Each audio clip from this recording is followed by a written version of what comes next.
It is going down to the final day. Stephen, just how important was that for Arsenal, just to get over the line in that game? Yeah, I think that was the most important thing, wasn't it? Just to get over the line and make sure that they get 3 points. And there's a lot of pressure on that game. It's got a lot of history between the two clubs. I know Manchester United are in great form at the moment, and people thought after the game against Crystal Palace they'd roll over and it'd be an easy result for Arsenal, but I think Arsenal understood how difficult it was going to be. They are a little bit different at home at times, Manchester United, when the backs are to the wall, but I thought Arsenal were very organised. They looked very defensively solid. You look at the chances that Manchester United got, they were very much half chances. That's how good Arsenal are defensively. I mean, to go to Old Trafford, clean sheet, 1-0, great result. Yeah, as Stephen was saying, Old Trafford, even with United in the form they're in at the moment, not an easy place to go. But for the circumstances that Arsenal are in, the pressure that was on them, Sue, how do you think they handled that? Well, they did. You know, I think you would say that they weren't at their best. They'll know that. But the fact that they've come away with the 3 points, I think that was the most important thing.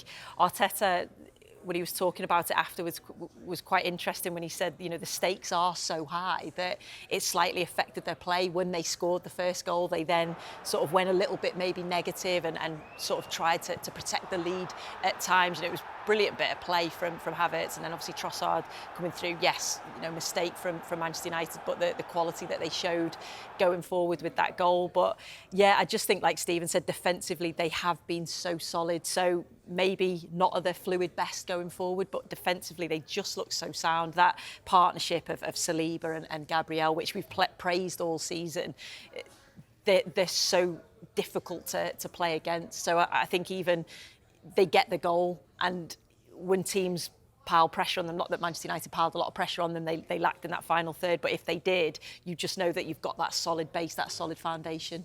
I think I'm right in saying Gary Neville gave Saliba player of the match. Sue was saying that central defensive partnership there was the key. Is that who you thought stood out for Arsenal? Yeah, I think sort of the organisation of the two, how to position the midfielders in front of them, making sure that we know they like to, or Ben White likes to go forward, and Tomiyasu will then become the inverted fullback. It's how organised you can be from that shape as well.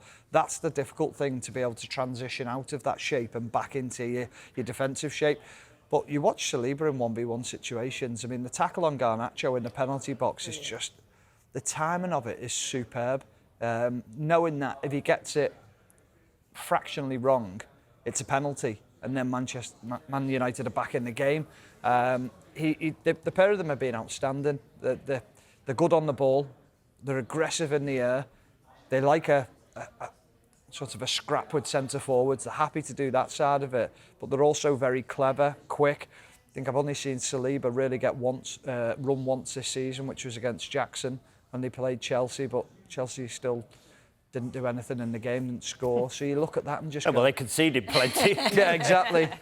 But from that point of view, you just think, I mean, that partnership's been outstanding. I know it was mentioned yesterday was if they'd have had him last year, could that have been a different case? Listen, it's great hindsight, isn't it? It's one of those wonderful things. But no, them two players have been brilliant.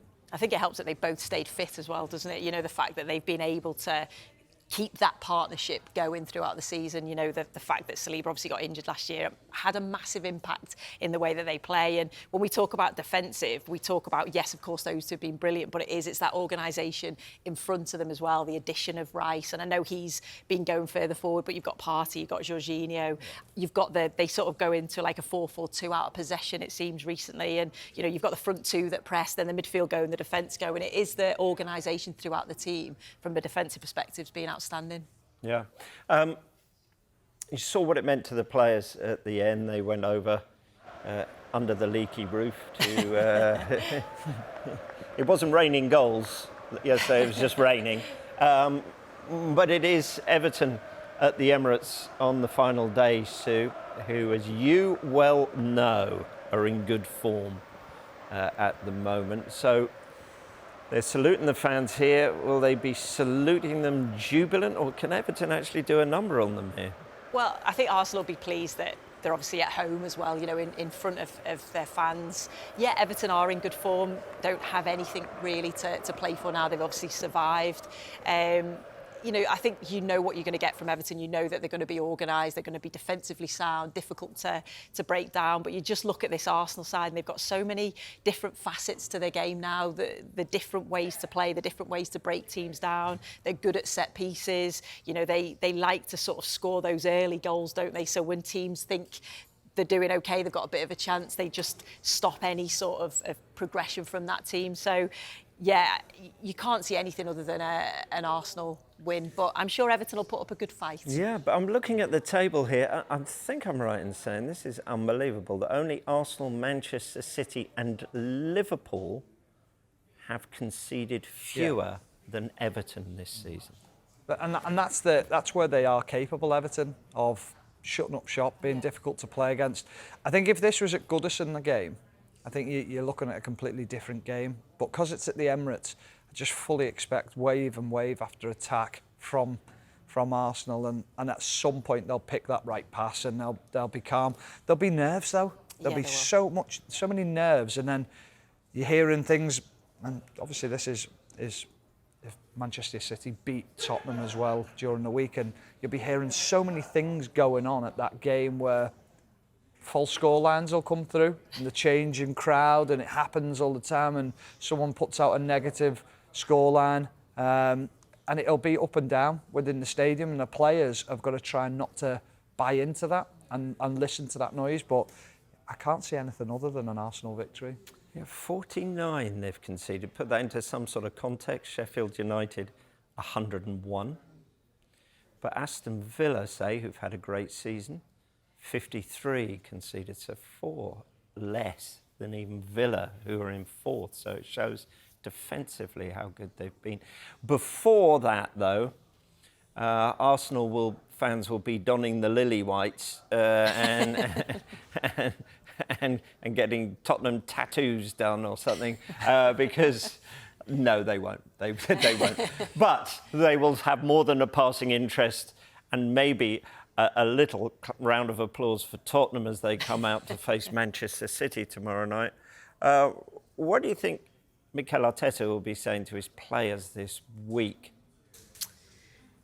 Of course, they're all going to be watching the game. They're going to be hoping that, say, Tottenham do them a favour, but all they've kept saying all the way through is that they can only control what they can control. They can only go and win the games that they can win. They've done that at the weekend. It's now up to see if Manchester City can beat Tottenham, and it's going to go down to the last game anyway. But I think what they have done, they have learnt from the experiences of last season. They've took that into this season. They do seem calm. I think the way that Mikel Arteta's speaking, he's still believing that they can win. So he's instilling that into his players. But yeah, you've just got to hope, haven't you? Hope that Tottenham do them a favour and get the result at the weekend. No, I was just listening to Guardiola's interview after the game, and he just said his message is incredible straight away. My players love this part of the season, and they love the pressure. They thrive on it, don't they? And you just go, even hearing that as a player yourself, you're going, yeah, we're in a good position here. Yeah.